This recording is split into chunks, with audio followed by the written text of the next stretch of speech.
Start two. Alright, we're live on the air. This is podcast 2 Southern Rifle, talking with Randy Dawson, good friend of mine. Talk a little bit about some long range shooting, what got him into it, kind of rifles he likes, and stuff like that. Just two guys shooting the bullshit. So listen, and you might learn something, and you might get a lot dumber. I don't know. How you doing today, Randy? I'm good. Probably won't learn anything from me. I don't claim to be any kind of expert on long range shooting, but I'll be glad to talk to you about what I do know. All right then, man. Well, what's currently going on, man? What's your current project?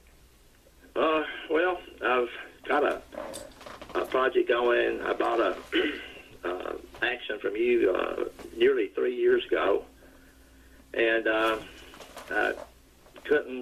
thought I would find a 375 barrel somewhere on the accurate shooter or show up, and they're just not floating around there. So finally I went up to Bug Holes, Southern Precision Rifles.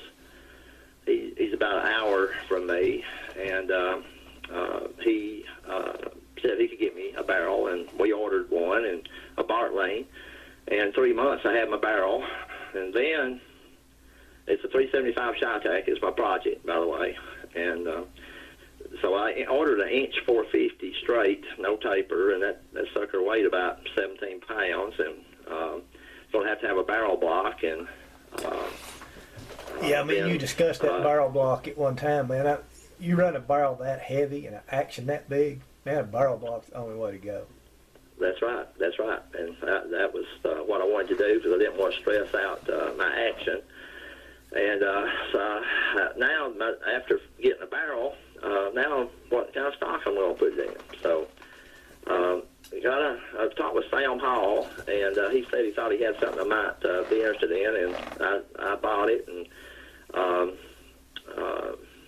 Shane Halliburton drove over there and picked it up. Sam didn't want to mail it. He thought it might get damaged, and so got it in. And now that stock would only take up to about a 8.5 or 9 inch action, and my stock was my action was 10 inches. So we had to get another machinist, Tracy Millsap. He did some work on it, and then Tim Hewitt, he actually milled out a slot in the barrel block so that my longer action could extend into the barrel block. It's a little notch cut out for the action to extend in there, and even had cut a notch for my rail to extend into my steel block. So now I've got finally got, that was last January or February a year ago, that finally got ready to I could put everything together. And this stock weighed 15 pounds. And while I was waiting for everything to come together, I dropped that's the beauty of a barrel block. You can drop different actions in, because your action is free-floated, and everything just clamps onto your barrel. So I dropped a bat SB, a short bat with a 6XC barrel on it, in that it's a Scoville stock. The stock is beautiful. I'll try to get a picture of the stock up later. Yeah.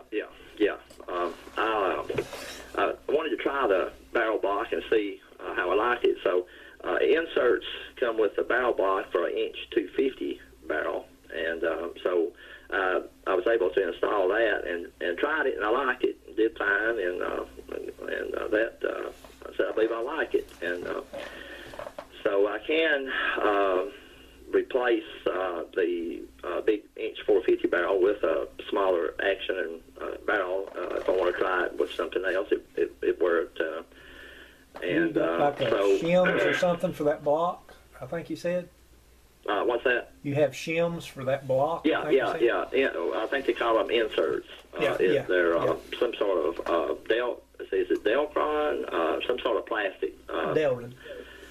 Delrin, yeah, that just reduces the size of the block to 1.250 inch, and you can get them for different sizes, but it works very well. Yeah, that's a beautifully done, beautifully executed stock and barrel block. I'll try my best to get some pictures of that. Yes. Yes. So that was last February, and last summer I worked a lot, and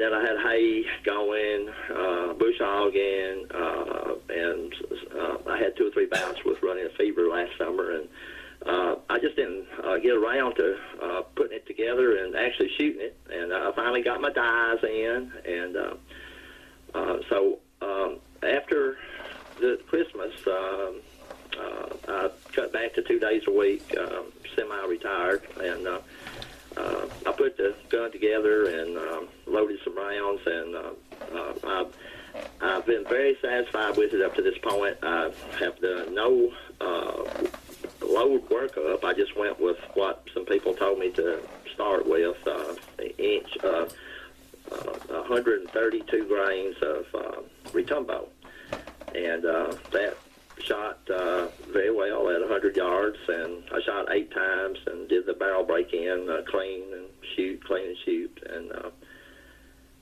looked like my speed is getting faster with every shot, those first 8 anyway.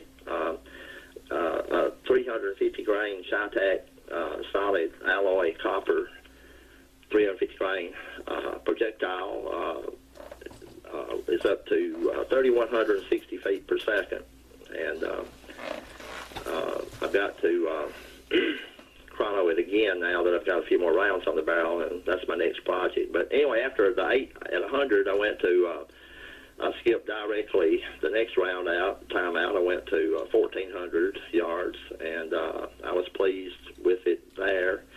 Shot 10 times, and then one more time I took 5 shots up to 2,000 yards, and it was dark. It was already sunset and clouds behind in front of the sun, and I thought it was too dark to see the impact, but I tried it, and no problem seeing the impact at dusk at 2,000 yards, and believe me, it was very close to what I was shooting at.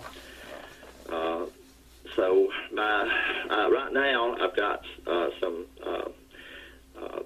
powder through in the basement. I'm going to up my charge a little bit and try it, because my boat lift is very easy. I can lift my boat with one finger, so I know it's not too hot. And I've got my next trial. I'm going to do 133 grains and 134 grains, chrono it, see what the speed is, my standard deviation, and check the group size, of course, accuracy above all, and exactly, and see where I go from there. That's the next step. Well, that's great, man. I know you're meticulous in all this stuff that you're doing, and you buy all the right equipment and know how to use it. And well, my action I got from George Coleman at Shell Shock Rifles. I believe you might know him. Yeah, I know him.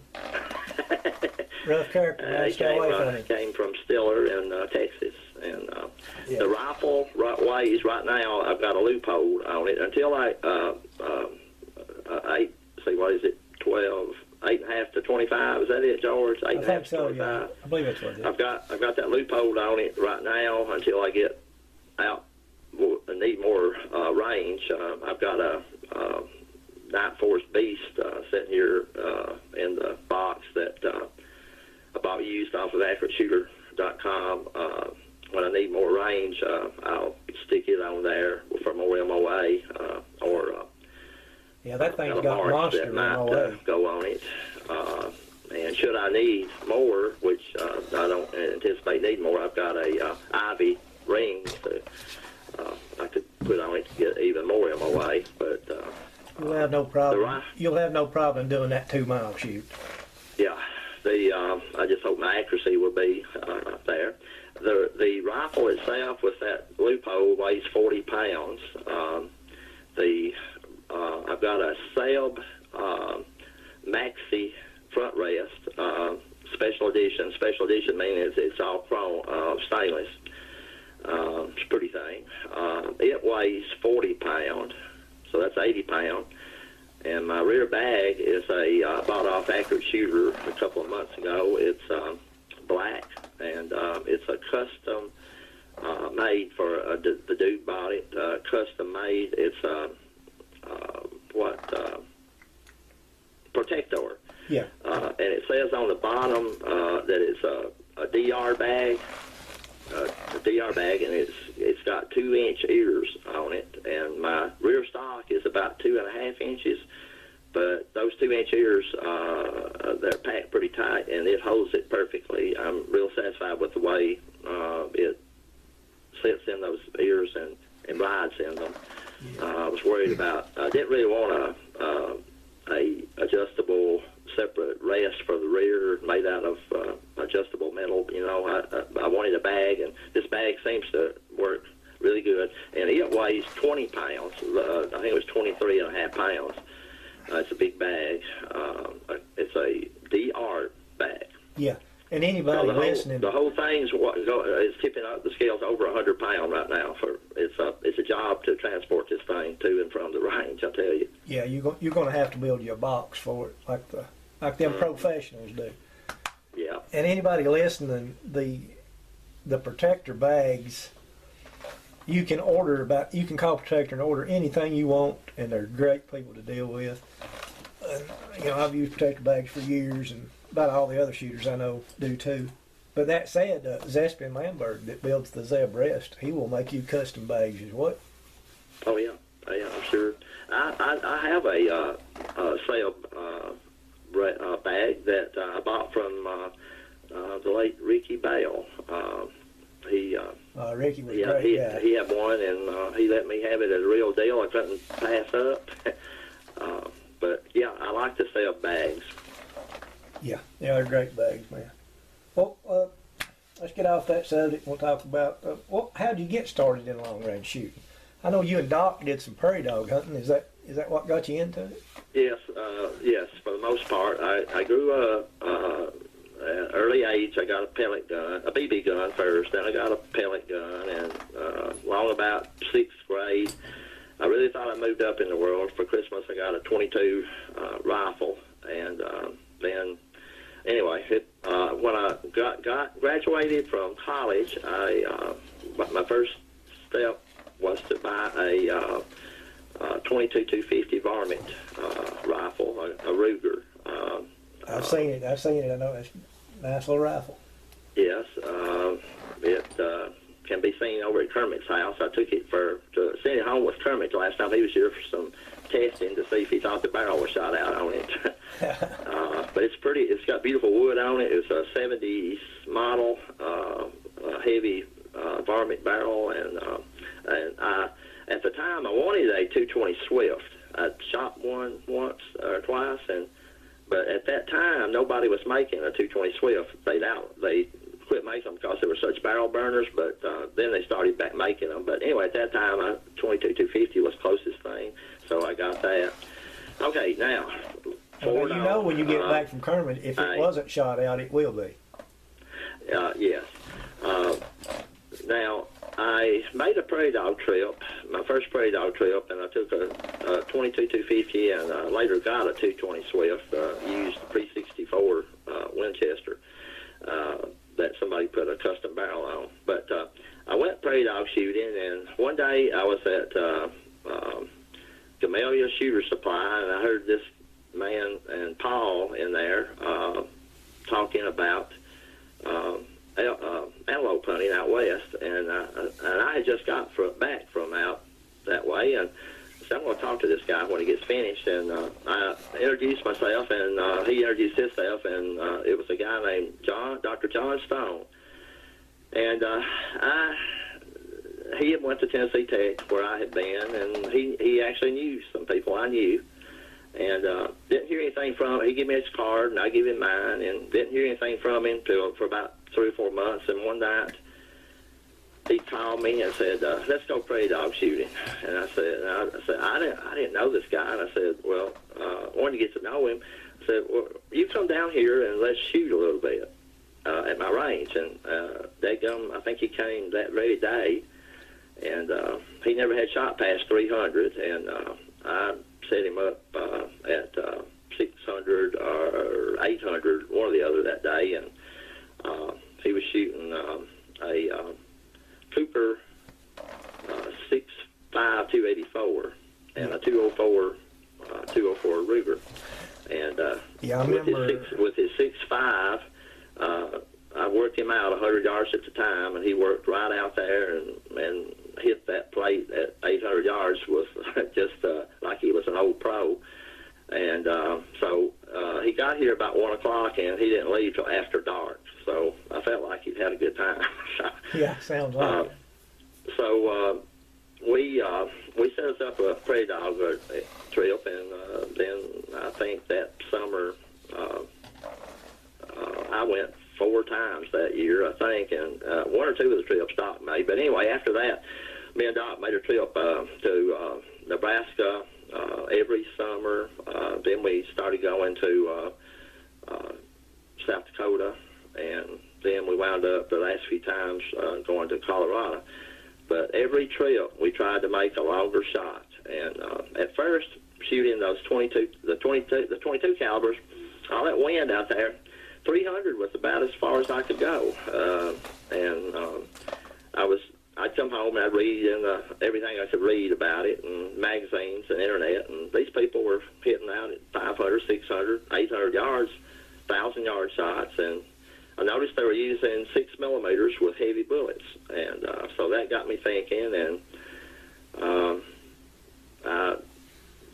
I found a 6 millimeter Remington, not a 6BR, mind you, but a 6 millimeter Remington, the old long cartridge that's a little bit bigger than a 243, 40X. So it was used, and I bought it. And the next trip out there, I had a ridge of prairie dogs, and they were like at 475, 500 yards, and I couldn't touch one with my 22-250, and I pulled out the 6 millimeter Remington.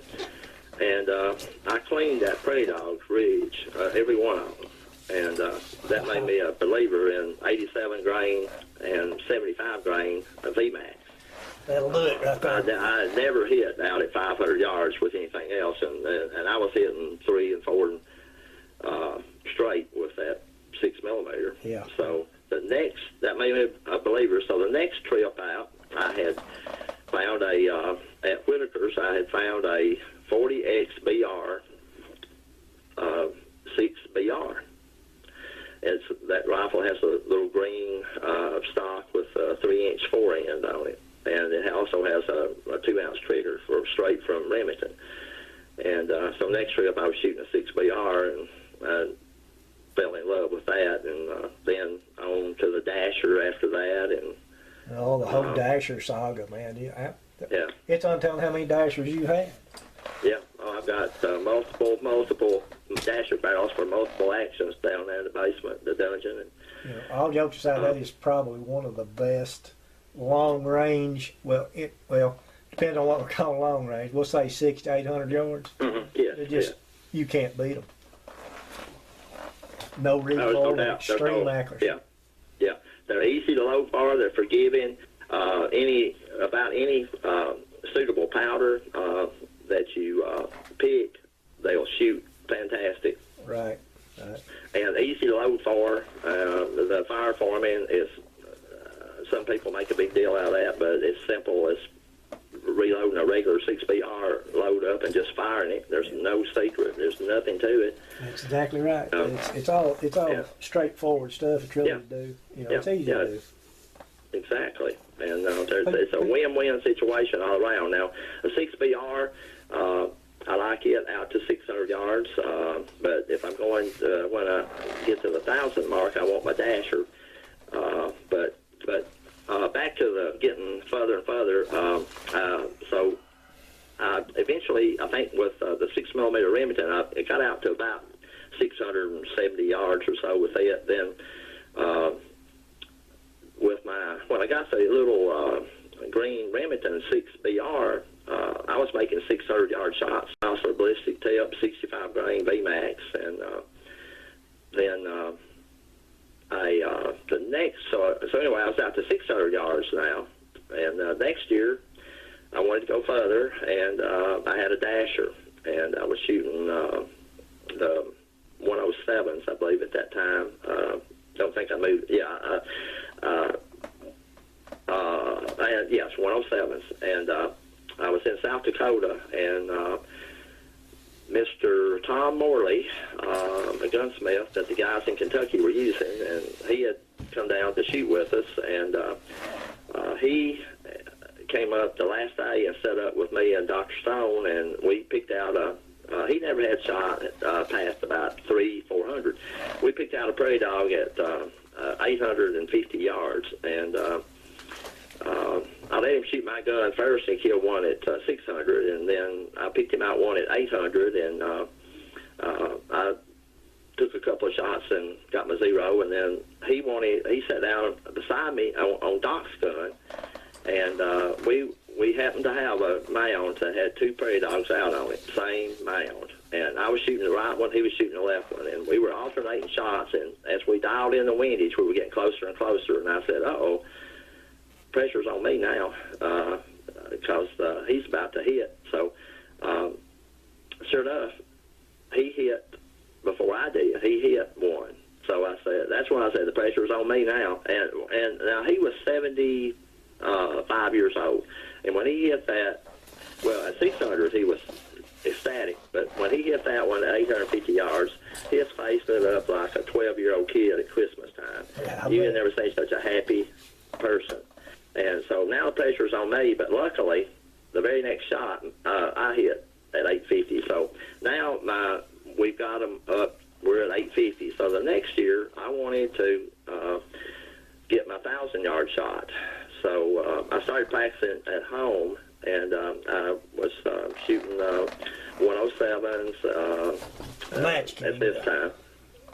And I was hitting that at home, so I said, well, I can do it when I get out there. So the next summer, we went to Holly, Colorado, and about noon the first day, the wind let up just a little bit, and I picked out one, and I couldn't range him exactly, but I knew he was over 1,000 yards, and it took me several shots, but I nailed him.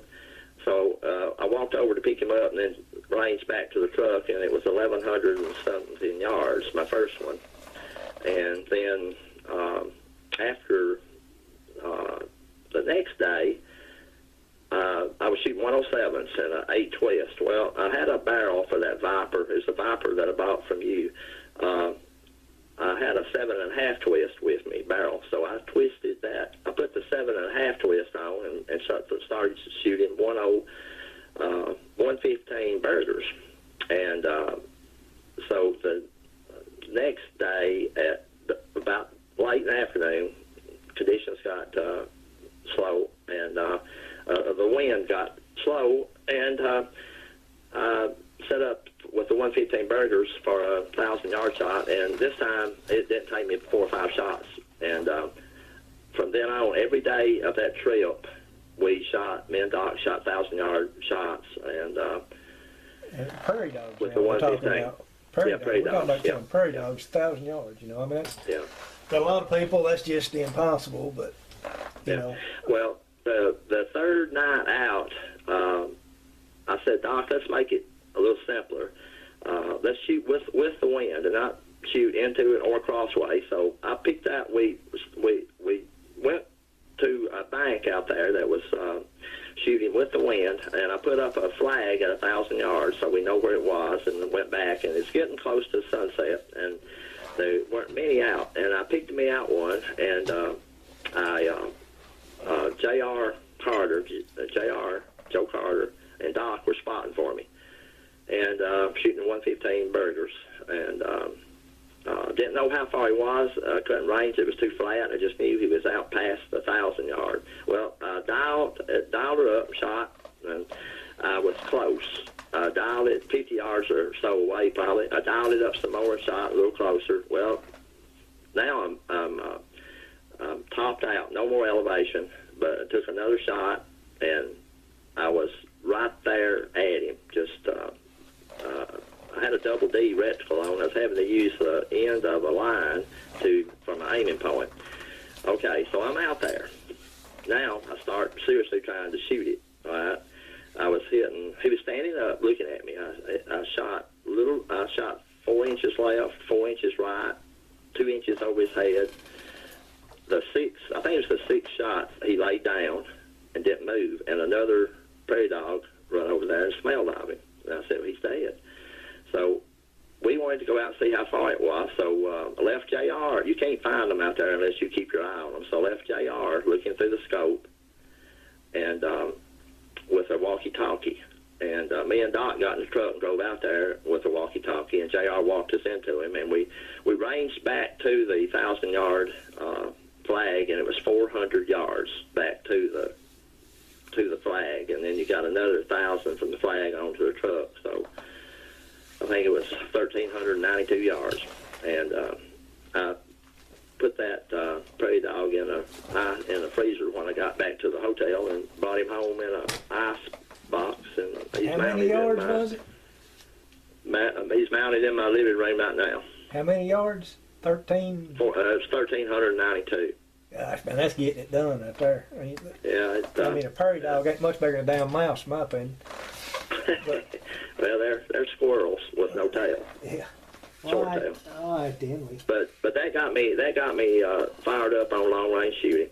Yeah, well, that'll do it. That'll do it to anybody, I guess. And Doc still loves shooting and stuff. And I haven't been back, but maybe twice since then, and I have not attempted a longer shot than that yet. But the next time I go, I will attempt a longer shot on a prairie dog next time out. Yeah. I say I got a little note here about favorite calibers. I know that you're the Dasher man. Have no doubt of that. But I also know that you're kind of falling in love with a straight 284 Win. Yeah, if I had just one caliber to live with, it'd be a 6mm Dasher, and that would be my favorite out to 1,000 yards for sure. Now, if recently I fell in love with 284 for past 1,000, and if you go to 1,400, I've got a spot where I can shoot 1,400 easily, and it's just so easy with the 284. And in fact, I put an egg out over there one day at 1,400 yards. And I'm not saying I hit the egg directly, but on the sixth shot, the egg exploded like it'd been hit with a 65 VMAX. So that was 1,428 yards. And then I have shot the 284 at 2,000, not on paper, but just shooting it because I can't get to that spot without walking all the way. So I shoot at cow piles and little tiny rocks over there, and I mean it's right there at the spot. That's my favorite pastime, shooting cow piles back here behind the house. Yeah, right. Now, so out to 2,000, out to 1,400 for sure, the 284, to 1,000 the Dasher, and then past 2,000, at 2,000 and past, we're going to see if this Shytac works out. Now, back to, I guess I need to say a little bit more about my start on long range shooting. We started this prairie dog stuff, and then we met James Phillips. Doc called him one day. We were reading on the internet. He was setting some records, and he was local. And Doc called him up, and he came over to my place and shot some. And then he started that 600-yard IBS official match up at Oak Ridge, and he invited me and Doc to come up there. So we started going up there, and I started out shooting the first year with, that was in 06. I started shooting my factory 40X Remington and 6mm Remington. And sometimes we had a factory class. If we didn't have enough for a factory class, I just shoot with the custom guys. And the old 40X would hold its own in factory for sure, and it never quite took the custom class boys, but it held its own in factory, and I won a few times with it up there in factory class, and then that's where and then the next I got hooked on it, and that '06 in the probably November, December, George, you had a Viper and a Shehane stock for sale, and I bought that, and you shipped it to Mike Bryant in Texas, and so in February, here comes a custom Viper 6mm dasher back to me, and I started shooting them at Oak Ridge, and even went to even went over to Piedmont, and you did some 1,000-yard IBS with that as well, didn't you? Yeah, I went to, I was going to Memphis and shooting once a month, and a guy down there, Mo Morelli, he was going to a match, a 1,000-yard match over in Missouri when they had it, and he wanted me to ride over there with him and try it, so I was in 2008. So one weekend they were having what they called their state championship 1,000-yard match, and I rode over there, and of course they have 2 matches per day, and I shot one of the matches. I shot a 98 and a 5-inch group and 5 something, and that was good enough to win the score part on that. I didn't win group, but I'm not sure you can even win group and score in 1,000 yards, but I won the score with a 98. And then the afternoon, the second match, I also shot a 98 with a 8-inch group, and I won score in that. So my first 1,000-yard match at Missouri State Championship, I won the score on it. But that after I went over to Piedmont that year in 2007, they were having the 600-yard nationals at Fort Pierre the next month in September 2007. So the only person, I decided, well, I'm going to go up there, and I drove something like 21, 22 hours by myself, and the only person I knew when I got up there was Joel Kendrick. He had come over to Oak Ridge, and by the way, at Oak Ridge I met Sam Hall, Rodney Wagner, Joel Kendrick. Yeah, great bunch of guys. All those guys. What's the guy, Water Dog? Larry Eisenhower. Larry Eisenhower. He was setting records. Yeah. He was setting records at that time, and once I even took George Coleman over there to shoot. He met all those guys. Yes. But so anyway, I went up to Fort Pierre, and if I remember correctly, between about every relay, I was calling back and talking to you, George, and giving you a play-by-play what was going on. I believe you was. I believe you did. And anyway, I met my hero there, Richard Schatz, and no finer person you'll ever meet.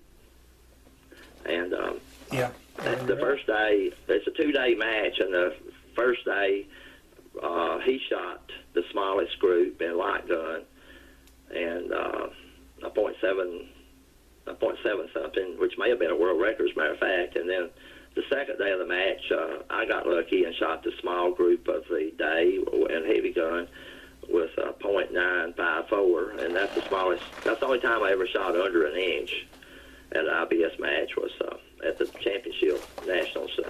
Shot a .954, and I was really happy about that. And that night, me and I had supper with Schatz and 2 or 3 more, and Schatz has been a friend of mine ever since. That's great. And by the way, it's Schatz, Richard Schatz. That's the way he pronounces it, Richard Schatz. What about what's your favorite barrels right now? You got a favorite barrel maker? Right now, I've got several Brooks barrels I have good luck with. I like those. And my Shytac has a Bartling on it, but I've got several Kriegers. But my last barrels I bought if they're available, I bought Brooks for my Dashers and my 284 Brooks. What about triggers? Jewels are in everything I have. Larry Scott is a fairly close, couple hours away, and Great Scott Shooter Supply. He supplies those, and they're really good triggers. I'm wanting to try a Bix and Andy, but haven't laid out the funds yet to try one. But I will try one eventually. Bix and Andy. I think that's what they call them. Yeah, they're rather expensive. They're around $400 now, I believe. Right. Yeah. But I'm wanting. They say they're out of this world. I want to try one.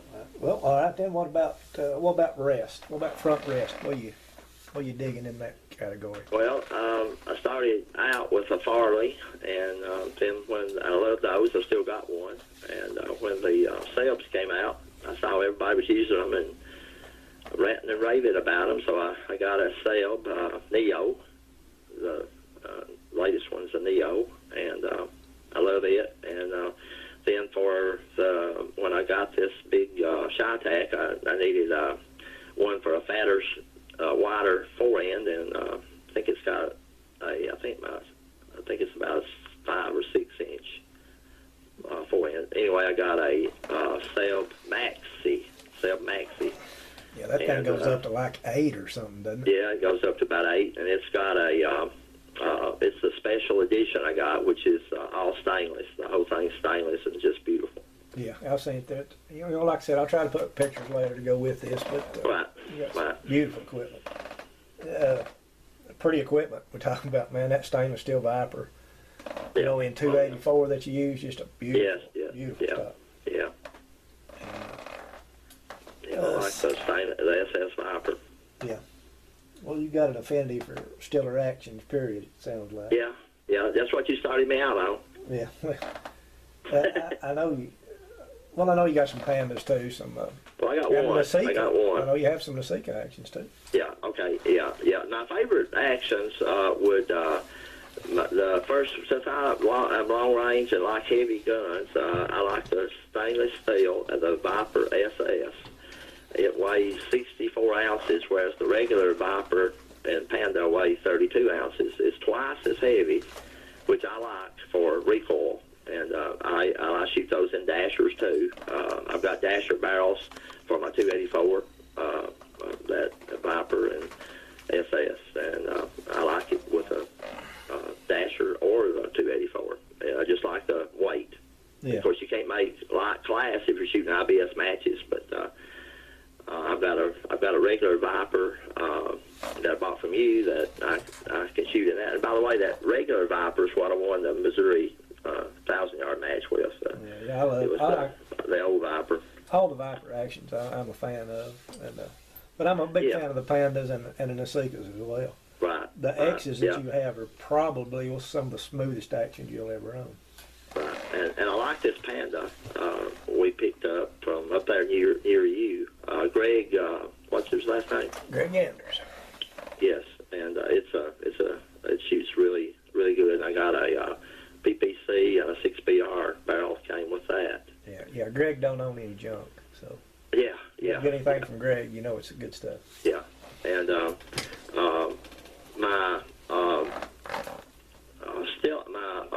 see, what is that X action? Nasika. Nasika. I got 2 Nasika Model X. I think they only made less than 20 of those. Wound up with 2 of them, and they're super smooth. They're 6 PPCs, and I know you made a video of one while you had it up there working on my trigger. Yeah. You shot a one whole group at 100 yards with it there one day on your balcony back there. Right, and they ain't gonna tell them how much that gun's been fired. Yeah, oh yeah. It's barrel probably wore out a long time ago. Stone owned it, and then you owned it, and then I owned it. Yeah. I've owned a couple of it was used. I've owned a couple of the Nasika actions that Speedy Gonzalez built, and they just were excellent, you know. He also had I had a Grizzly that Speedy built. I think Docky ended up with it. I don't know, but they're great. And another action that I like is the Diamondback Viper Diamondback. I've got a drop port in that, and I love a drop port. You Yeah, yeah. Drop ports are great. They never fail. You know, gravity never goes away. Gravity, that gun is never jammed. Gravity never fails. Right. If you want any kind of a ejector or a port or anything, drop ports, in my opinion, is the only way to go. I would love to try one of his. And Pandas. Panda is putting out a few of those now. Yeah, yeah. Well, Stiller had the patent on it, so I guess they had to wait till the patent dates ran out or something. I don't know how all that works. I don't know the legality of it. You're probably right. And, but anyway, about everybody's going to make one now. Mm-hmm. Let's see what else here we got.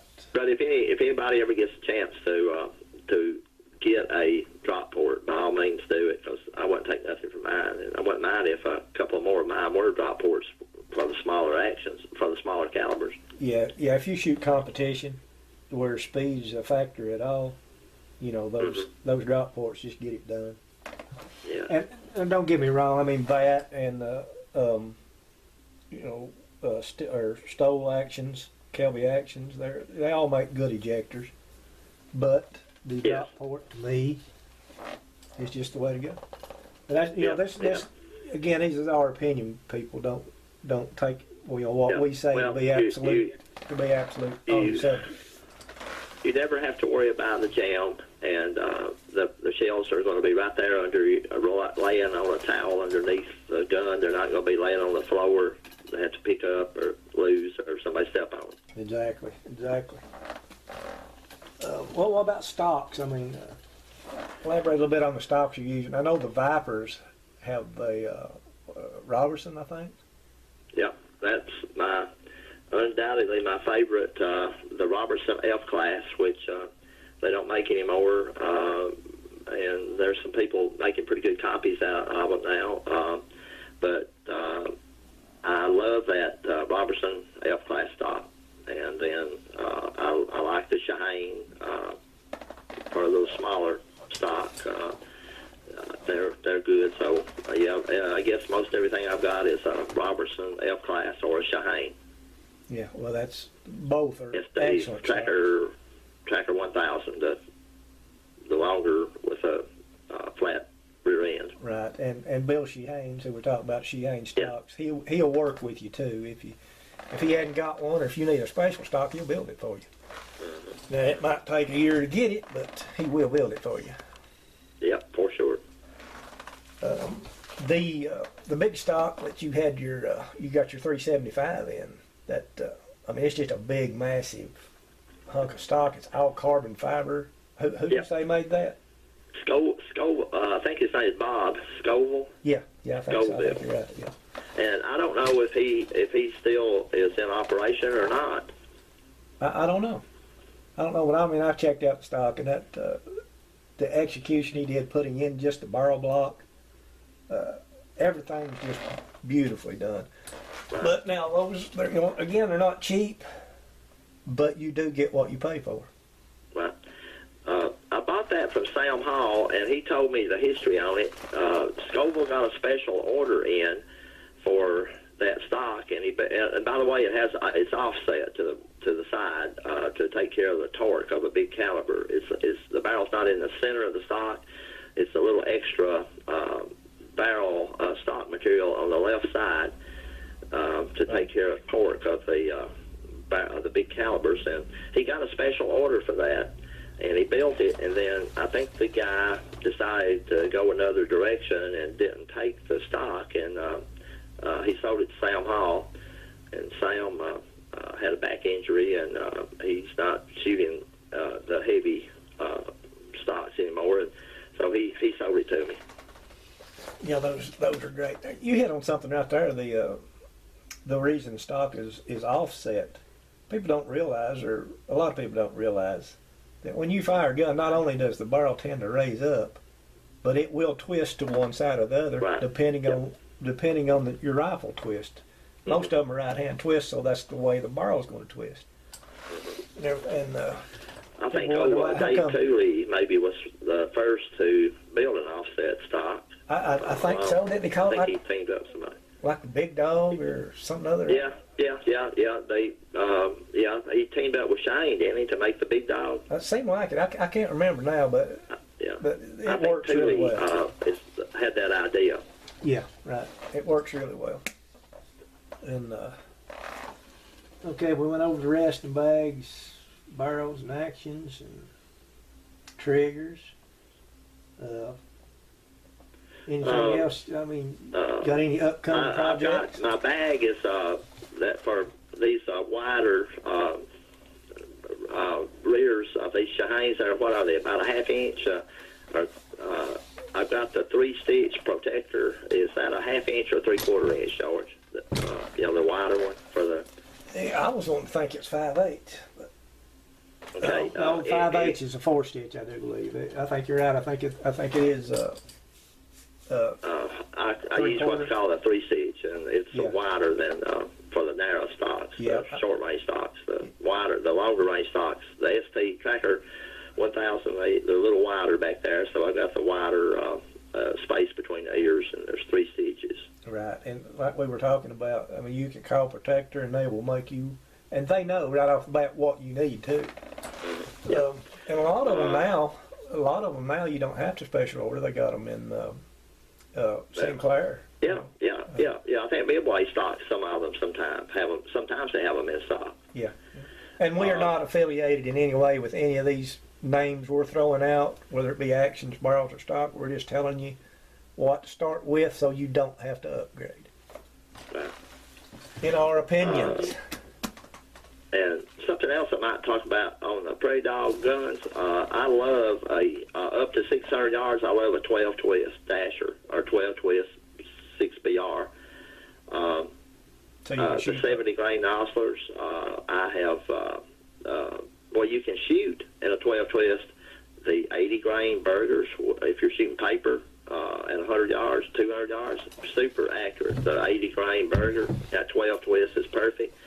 And if you're shooting Prairie Dogs, you can shoot up to 87 grain VMAX with that 12 twist. It's Doc Stone's favorite Baldock, his favorite 2,000-yard Prairie Dog gun. It's a 12 twist Asher, shooting 87s. Right. And I don't see it. I shoot the 100 class bullets for 1,000 yards, but Doc, he's moved down to the 87 grainers.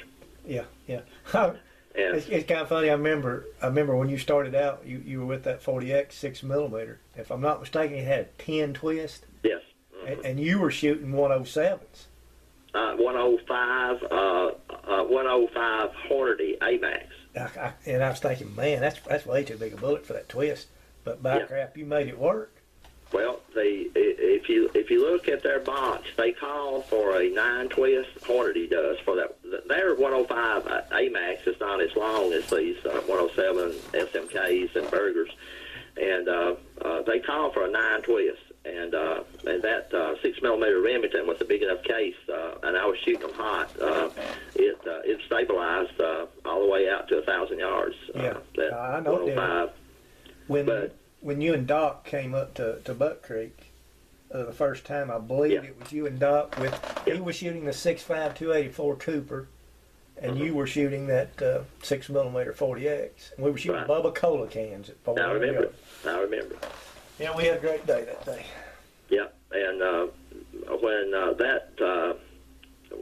that 105 VMAX hit those Coke cans, there was a definite thud down there. Oh yes, absolutely. People were coming over and asking me, "What are you shooting in that thing?" Well, it would open. I can't even describe both ends. I think it opened both ends, maybe. It does. I mean, it just totally splits the can. I mean, it's crazy. There's no doubt that would be a great deer cartridge for no doubt. A 6mm. No doubt. It is a great round for deer hunting or anything else. But with that 12 twist on Prairie Dogs, my favorite bullet, I guess, is the for up to 600 yards is the 70 grain nozzle ballistic tip. It seems to me to be a little more accurate than 65 VMAX. It's not as violent expansion, but I think it's a little more accurate. They're very consistent. The Nosler 70 ballistic tip. And one day, I told Doc, I just want to see how far I can get with one of these little 70s. And I picked out one, and it was 950 yards away. I don't know why I didn't pick out one that was 1,000, but I picked out one that was 950 yards. And on the 13th shot, I got him. Every shot was just inch left, inch right, inch left, inch right, and with that wind, you know. But on the 13th shot, he humped up and didn't move, and I walked over there. And at that range, the bullet didn't expand, but it entered his rear hip, passed all the way through his body, and exited the front shoulder with a pencil hole. It's crazy, ain't it?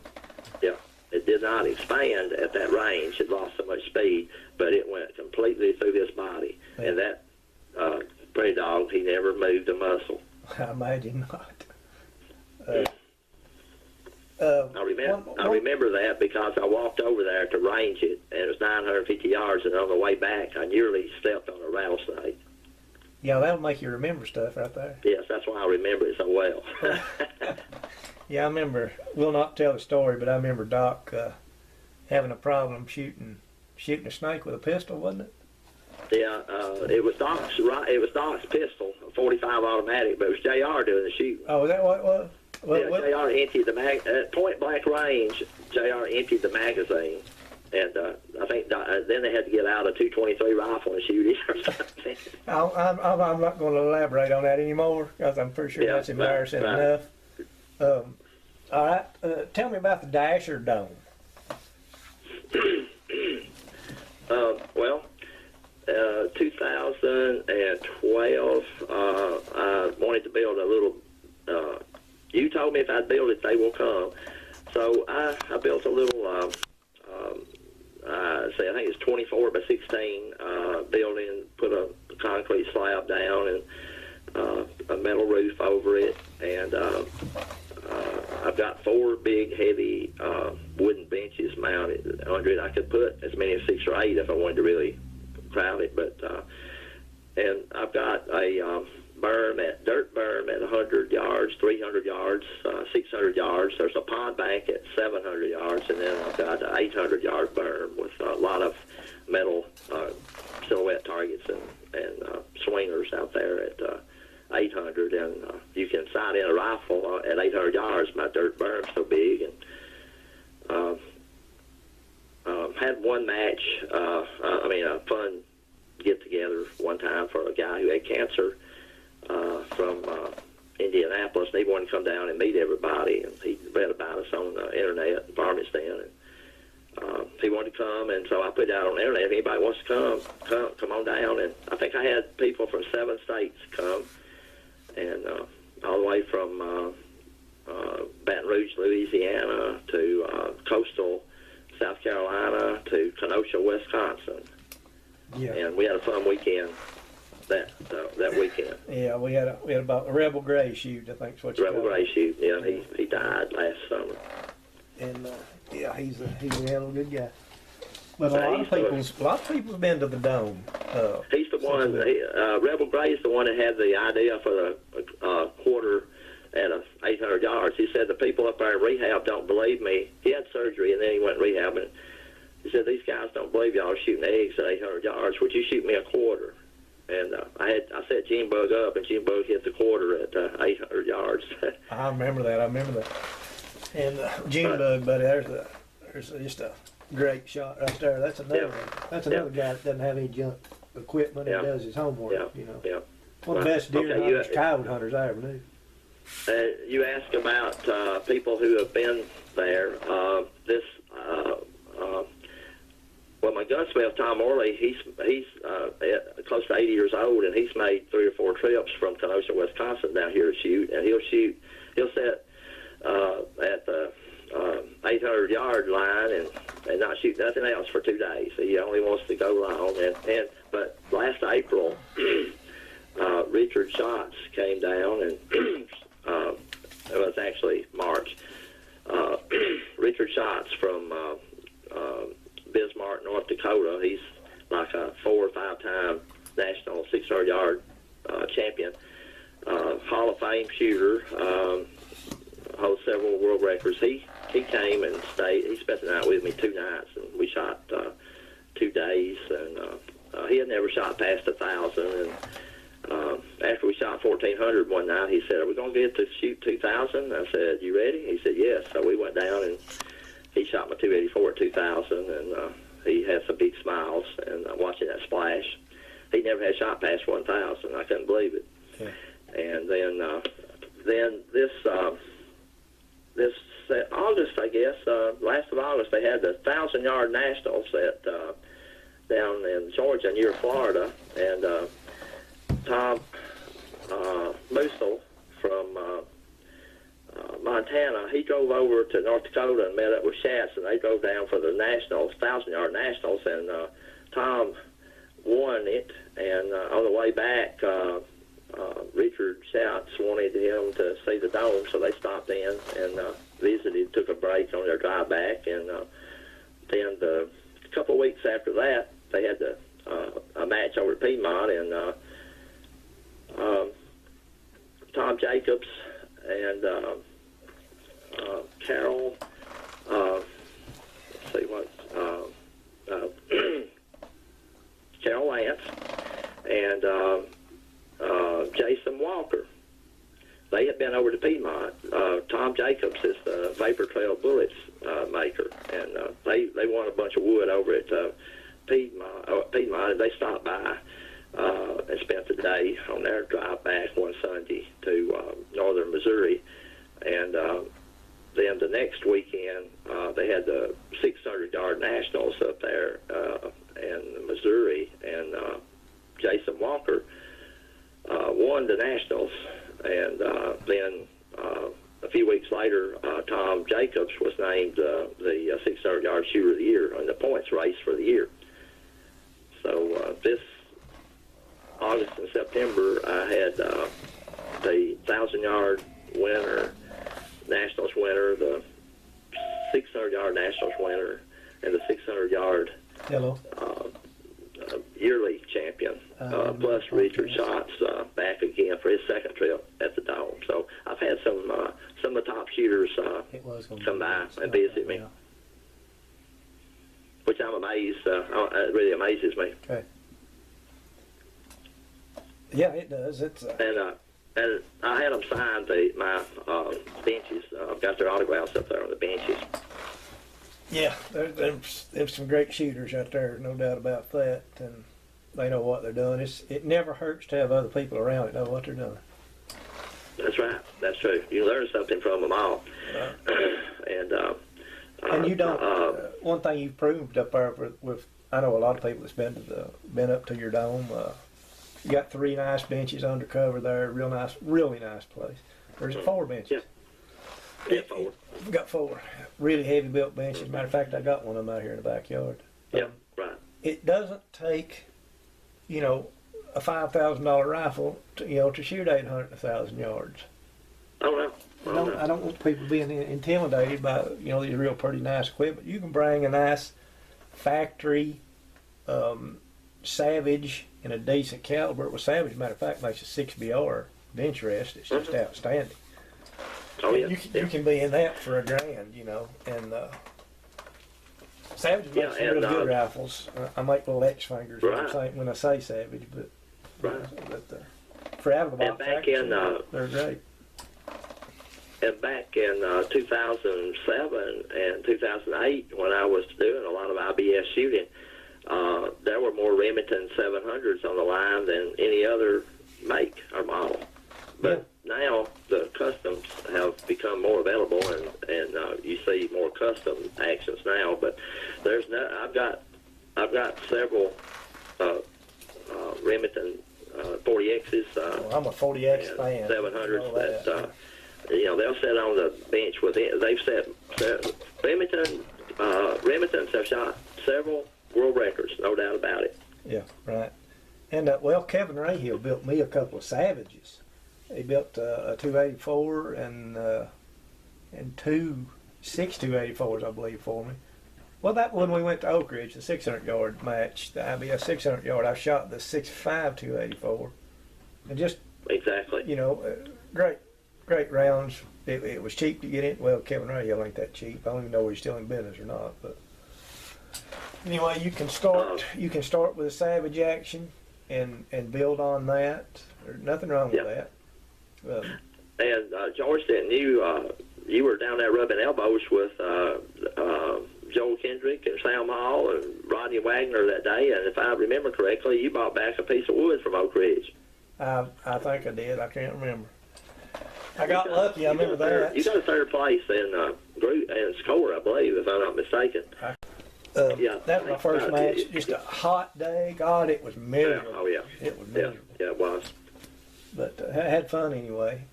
And let's see, what else we got here we need to talk about?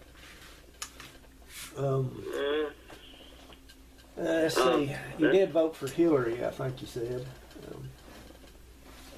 I did vote for what, Stiller? Hillary. Hillary. Have a happy Trump day. Okay. I'm just bullshitting you, buddy. Trump all the way. Hey, Trump, Tom Brady, Bill Belichick. All is good with the world. There you go. There you go. If Trump would get him a speechwriter, he would be okay. But, he needs to learn to control what he says. Is the only thing. Only problem I got with him so far. And don't get me wrong, I voted for him. I may have been very wrong in doing that, but it's irritating me, just the animosity toward the man. Him been in office 2 weeks. People are just off. I don't know what it is. I don't know what it is. But if they'll give him time, I think he'll do well.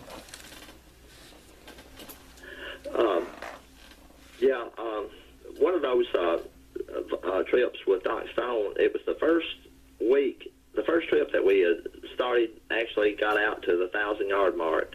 The last day, Doc was shooting late. It was done late in the afternoon, and I didn't even have any more long-range ammo ordered, and he started shooting 1,000-yard prairie dogs, and he got ahead of me by 2. So JR was with me, and I said, I pulled out my reloading stuff right there on the bench, set it up, and loaded me 20 more rounds, and I picked me out some prairie dogs down there. I wanted to even it up with Doc if I could, and I think I shot 12 times and killed 2 prairie dogs at 1,000 to 1,100 yards, and I said, Doc, we're even, I'm quitting, and we went home. But I couldn't let Doc get the upper hand on me, and so I loaded up some more, and I went 2 for 12 at over 1,000 yards. Yeah, I remember you telling me about that, man. And again, Doc, man, he's a great guy. Loves to get into it right now. I think he's into a stick and a string right now. But yeah. Well, he's made some. I haven't been with him on his last couple of trips, but he's made a couple of maybe 1,500-yard prairie dog shots, I think. Yeah, he has, and did it with a 204 Ruger, Savage. Wasn't it? Yeah, it was Savage, wasn't it? Okay. Yeah, it was Savage, and I think though he had a custom caliber made. It was a 20 BR. Remember? That's right. That's what it was. That's what it was. Yeah, he did with the 20 BR. With a fast twist to shoot 50 and 55 grain bullets, and they told him on Accurate Shooter it couldn't be done, and then a few guys started coming around and saying, "Wait a minute, boys, he's building a fast twist here to shoot 55 grain bullets. He can probably do it." And he did it 20 BR with a 50 grain burger, I believe, and I wasn't with him on that trip, but he did it. But then the next year, I think he killed about a 1,500-yard one with a 6mm BRX. Yeah. A bat fuel port, which then he sold to me after he got home. Right, I remember that. And he did that. AccurateShooter.com has a story on the 20 caliber prairie dog, I believe. Yeah. They ran a big write-up on him on that 20,000-yard 20 caliber kill. Yeah, and I think they even got a story out there on Accurate Shooter about the Dasher Dome.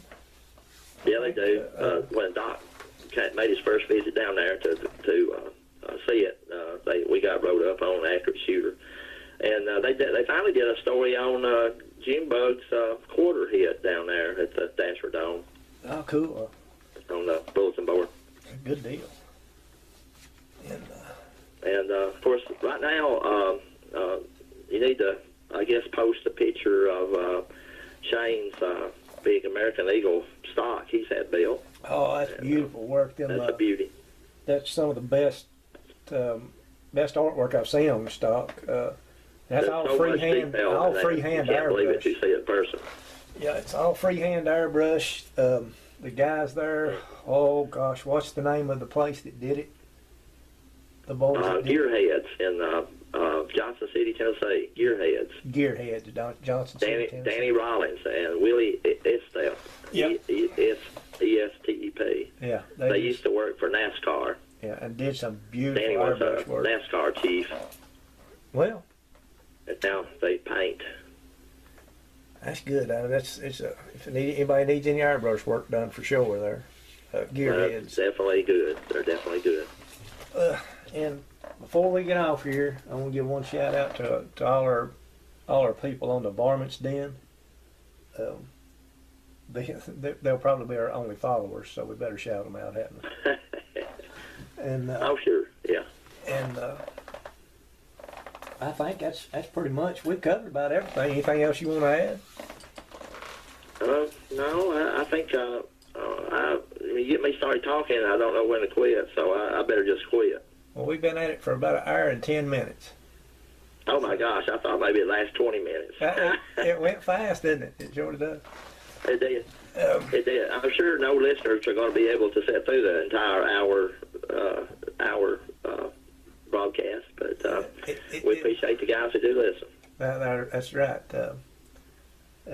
Appreciate anybody that will listen to it, and hope they might have learned a little something. It's mainly Now, just. if anybody wants to ask me any questions, they can call me or they can send me a personal message on the Varmint Den or Accurate Shooter or whatever.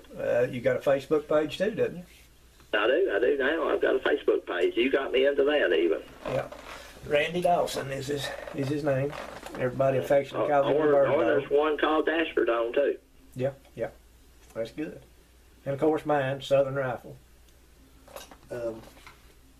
Well, I think we're going to get off. And All right. Well, all right.